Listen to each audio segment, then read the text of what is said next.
আসসালামু আলাইকুম।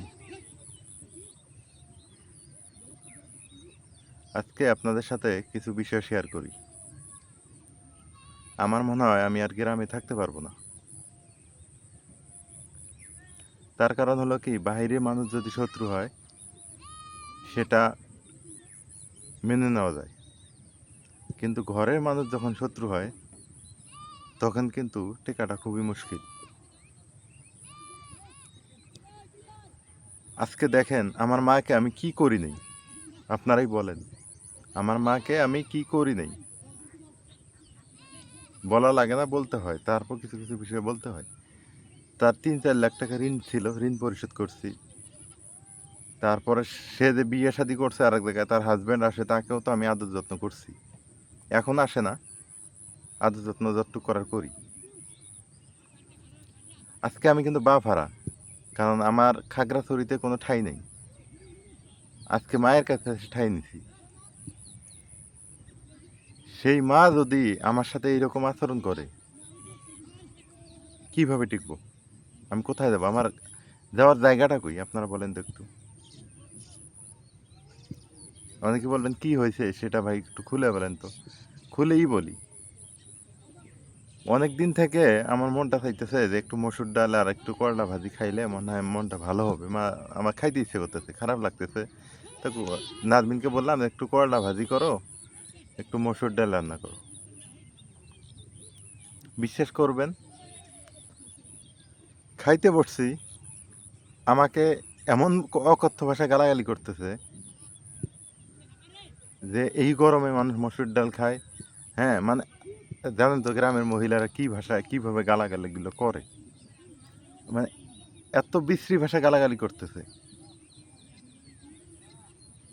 এটা কি আমার অপরাধ ছিল? মসুর ডাল রান্না করতে বলছি নাজমিনকে এবং বলছি যে একটু করলা ভাজি করো, এটা কি আমার অপরাধ? এটা কি আমার অপরাধ বলেন? বাড়িতে এমন ব্যবহার শুরু করছে, মনে হয় যে আমি তার সৎ ছেলে, আমি তার পেট থেকে হইনি। অথচ জন্মের পর থেকেই দেখে আসছি এই এই আচরণটাই। আমি যে তার পেট থেকে হই নাই সেই রকম আচরণ সে করছে আমার সাথে, আমি নিজেই বলি এটা। এখন অনেকে বলবেন যে আপনার শুধু অভিযোগ কেন তো? আজকে একটা কথা বলি, আপনাদের মা তো 4টে বিয়ে বসেনি, বিয়ে করেনি, করছে? আপনাদের বাবা 4টে বিয়ে করছে? আপনাদের তো দুঃখটা থাকবে না এই জায়গায়, আপনাদের তো দুঃখ নাই। আমার মনের ভিতরে কি যে দুঃখ সেটা আমি বুঝতেছি। আমার বাবা 4টে বিয়ে করছে, আর আমার মাও 4টে বিয়ে করছে।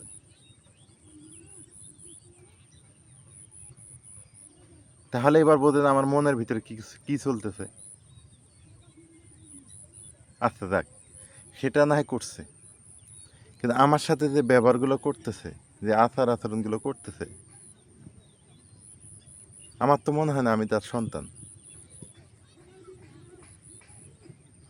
এখন আমি কোথায় যাব আমি মাঝে মাঝে চিন্তা করি, পাই না, বুঝছেন? একটা ছেলে সন্তান, একটা মানুষ কখন নষ্ট হয়? যখন তাকে পরিবার সাপোর্ট করে না, পরিবার থেকে সুখ পায় না, তখনই সে কিন্তু নষ্ট হয়ে যায়। আমি কি করতে পারি আমার মার জন্য বলেন তো? আমি তাকে 3 বেলা ভাত খাওয়াই দিছি, কাপড় চোপড় দিতেছি, তার ঋণপাতি পরিশোধ করে দিছি। হ্যাঁ, তার ভালো মন্দ তাকে, সে যা খাইতে চায় তাই না খাওয়াইতেছি। আমি আর কি করতে পারি তার জন্য? আর আমার সাথে এরকম আচরণ করতেছে কেন? এই কথাগুলো আপনাদের বলতাম না, কেন বলি এটাও শোনেন। মানুষ কখনো এমনি এমনি খারাপ হয় না। এইটা একটা মাথায় রাখবেন যে মানুষ কখনো এমনি এমনি খারাপ হয় না, তাকে খারাপ বানানো হয়। তাকে খারাপ বানানো হয়। প্রতিটা মানুষ খারাপ হওয়ার পিছনে একটা না একটা কারণ আছে। যেমন আমি মনে করি আমি যদি খারাপ হয়ে যাই কোনো একদিন, এটার পিছনে দায়ী আমার বাবা, আমার মা।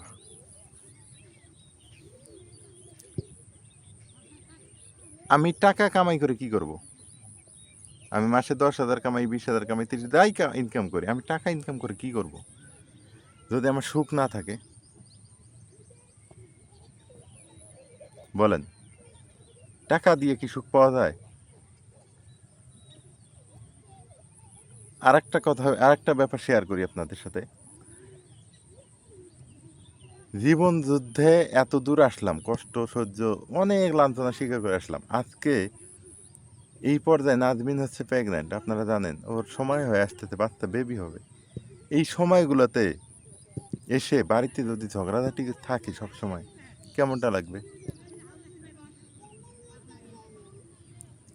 এখন অনেকে বলবেন, ভাই শহরে যান না কেন? শহরে গিয়ে আপনারা বাসা ভাড়া করে থাকতে তো পারেন।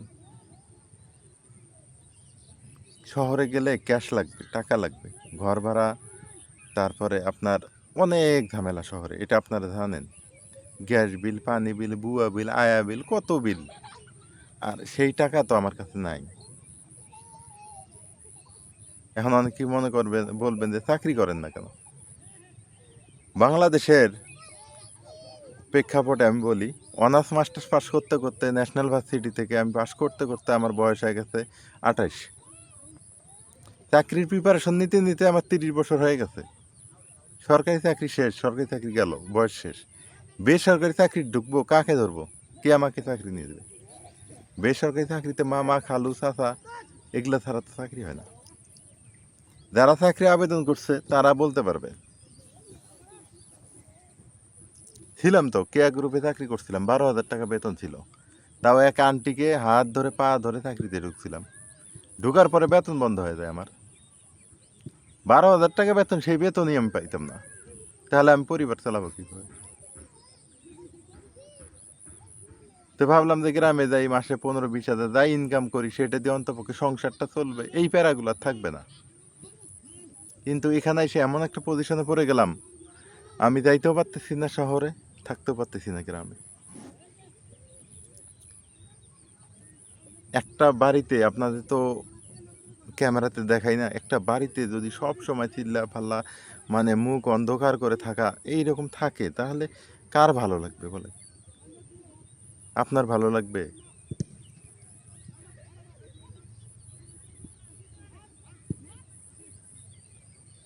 আমি তো মানে এখন আমি কুল কিনারা পাইতেছি না।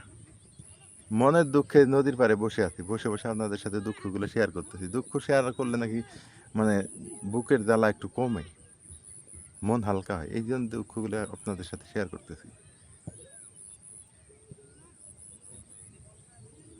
আজ বুঝলাম যে গরিব মানুষের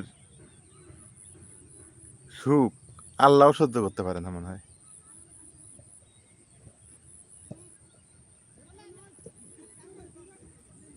আজকে যে পজিশনটায় আসছি, মাসে 15-20 হাজার যাই ইনকাম করতেছি, সংসারটা ভালো চলতেছে, ঋণ পাতি নাই, এখানে ভালো থাকার কথা, আলহামদুলিল্লাহ শুক্রিয়া আদায় করার কথা। কিন্তু তা না করে তারা প্রতিনিয়ত আমি যে কাজটা করলে খেপবো, একটা আসামি যদি পুলিশ আসামি ধরতে যায়, পুলিশ যদি আসামি ধরতে যায়, গিয়ে যদি দেখে আসামি ভাত খাইতে বসছে, আমার মনে হয় যে পুলিশ বলবে যে তুমি ভাত খাওয়া বাদ দিয়ে আমার সাথে চলো। তা আজকে তো আমি আসামি চাইতে খারাপ হয়ে গেলাম, ভাত খাইতে বসছি, সেখানে অকথ্য ভাষা, গালাগালি, যে ভাষাগুলো আপনাদের সাথে শেয়ার করব না, কারণ শেয়ার করা যাবে না, কারণ ইউটিউবে কিছু গাইডলাইন আছে। এই ভাষা, অকথ্য গালাগালি, এই ভাষাগুলা ইউটিউব ধরে ফেলে, ধরলে আমাদের ভিডিওতে সমস্যা হবে। যেহেতু আমরা ইউটিউব থেকে 2 টাকা হোক 1 টাকা হোক ইনকাম করি, তাহলে বলেন, না হলে তো আপনাদের এই ভাষাগুলো আমি তুলে ধরতাম, দেখাইতাম যে আসলে। এখন অনেকেই বলবেন, পারিবারিক ব্যাপারগুলো আপনারা শেয়ার করেন কেন? পরিবারের ব্যাপার আপনারা তলে সব মিটমাট করে ফেলবেন। দেখেন, আজকে এই কথার কারণেই অনেকের মনের কষ্ট, অনেকের মনের দুঃখ কারো কাছে শেয়ার করে না। এই যে আত্মহত্যা থেকে শুরু করে সব কিন্তু বেড়ে যাইতেছে, অন্যায় অত্যাচার। আজকে দেখেন ছেলেপেলেরা কি করে, নেশা করে, নেশার জগতে চলে গেছে। অনেকে মারামারি, রাহাজানি, খুন, ছিনতাই, ডাকাতি কেন হইতেছে? কেন হয়? এই পরিবারে শান্তি না থাকার কারণে। আজকে আমার নিজেকেই তো তাই মনে হইতেছে, আমি টাকা ইনকাম করে কি করব? কি হবে আমার টাকা ইনকাম করে? যেখানে আমি সুখ পাইতেছি না, যেখানে আমি শান্তি পাইতেছি না, কেন আমি টাকা ইনকাম করে কী হবে? আমার এই 10,000, 20,000, 30,000 কি ইনকাম করে কী হবে? আমার একটা পেট চলবে না? আমি কার জন্য এত চেষ্টা করতেছি?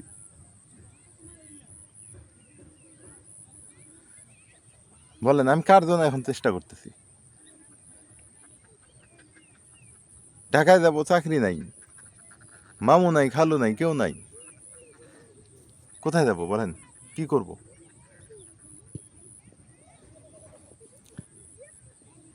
একটু ঘরের মধ্যে বসে থেকে 2-4 টাকা যাই হোক একটু ডিজাইনে কাজ করি, চলতেছি, ভালো চলতেছি। এইখানে টাকাই তো সমাধান না। অনেকে বলবেন যে তা ভাই আপনি অন্য কাজ করতে পারেন না। আরে ভাই টাকা তো সমাধান না, টাকা তো আসতেছে, টাকা তো এখানে ম্যাটার না, ম্যাটার তো বেঁধে গেল অন্য জায়গায়। সে তো আমাকে দেখতেই পারতেছে না, আমাকে সহ্য করতে পারতেছে না। কি করি বলেন তো? আপনারা একটু পরামর্শ দেন তো, আমি কি করি? গ্রামেও থাকতে পারতেছি না, শহরেও যাইতে পারতেছি, আমি যাবোটা কই? কি করব বলেন?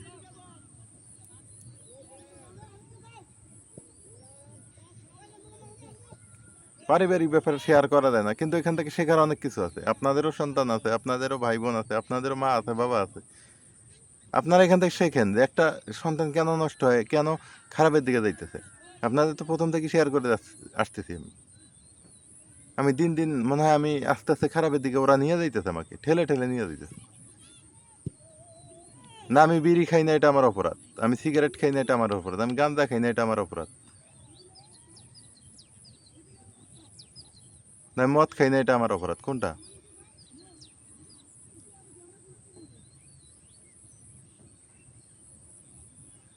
ভালো থাকতে চাইতেছি, ভালো থাকতে দিতেছে না। কি করা যায় বলেন তো আপনারা? আমার মাথা কিন্তু খেলতেছে না, আমি মনে হয় যে আর পারতেছি না। আপনাদের সাথে এই দুঃখগুলো শেয়ার করেই ফেললাম, আমি আর পারতেছি না। খাইতে বসছি, সেখানেও যদি আমাকে খাইতে না দেয় ঠিক মতো, তাহলে আমি কি করব বলেন?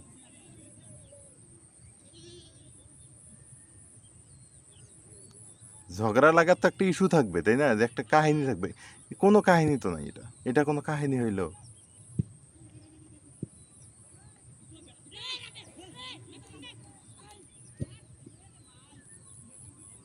দেখি আমি আমি যে সত্যি কথা আপনাদের সাথে শেয়ার করতেছি, আমি মিথ্যা বলি না, আমি যা সত্য তাই বলতেছি।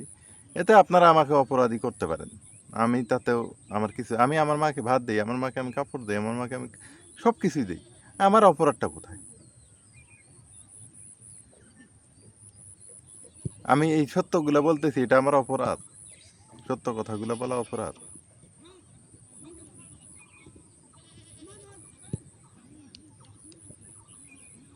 জীবনে কি করলাম বলেন? জীবনে কি পাইলাম, আমার তো মানে মাথায় খেলতেছে, আমি কি করব?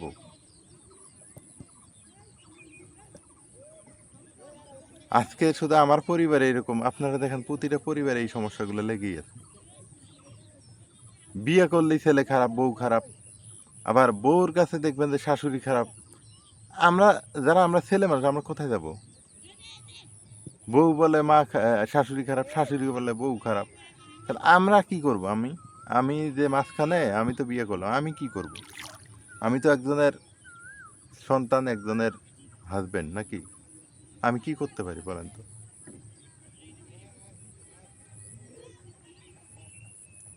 আমার মাথায় খেলতেছে না, আপনারা আমাকে একটু পরামর্শ দিবেন। আমি দেখি এই, আমি সিদ্ধান্ত নিয়ে নিছি অলরেডি।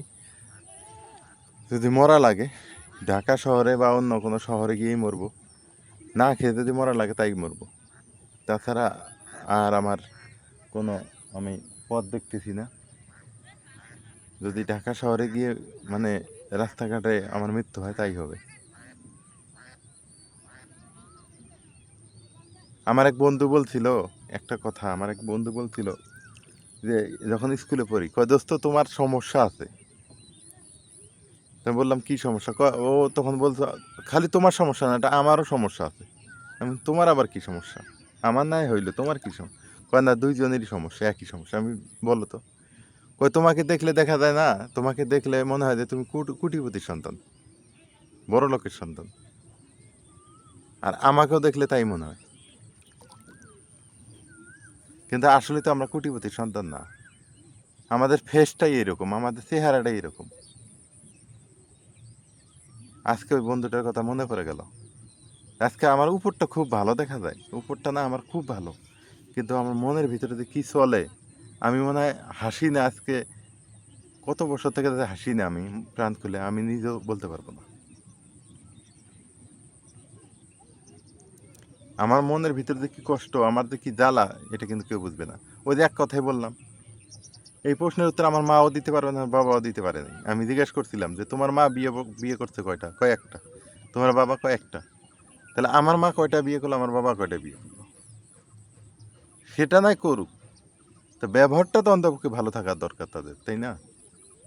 সে ব্যবহারটা ভালো নেই।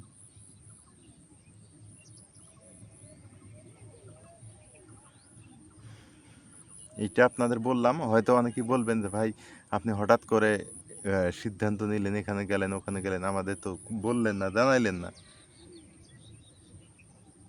কারণ আপনাদের সাথে যেহেতু থাকি, আপনারা হয়তো আপনাদের সাথে দেখা হয় না, কিন্তু আপনাদের সাথে তো কথা হয়, আপনারা কমেন্ট করেন, আপনারা আমাদের ভিডিওগুলো দেখেন। ডাইরেক্টলি কথা না হোক, ইনডাইরেক্টলি তো হয়। তো অতএব আপনাদের সাথে তো আমার বিষয়গুলো শেয়ার করার দরকার। আজকে এখানে এসে আমি ভাবছিলাম যে বড় হইলে, পড়ালেখা শেষ করলে, চাকরি বাকরি করলে, হয়তো বাবা ইনকাম করলে হয়তো ওদের ব্যবহার ভালো হয়ে যাবে। কিন্তু কই, স্বভাব তো ভালো হইল না। স্বভাব যে স্বভাব, সেই স্বভাবই থেকে গেল। যাই হোক, আর পারতেছি না। দেখি কি করা যায়, কতটুকু কি করতে পারি, মাথায় ধরতেছে না। আপনারা আমাকে একটু পরামর্শ দিবেন। আল্লাহ হাফেজ।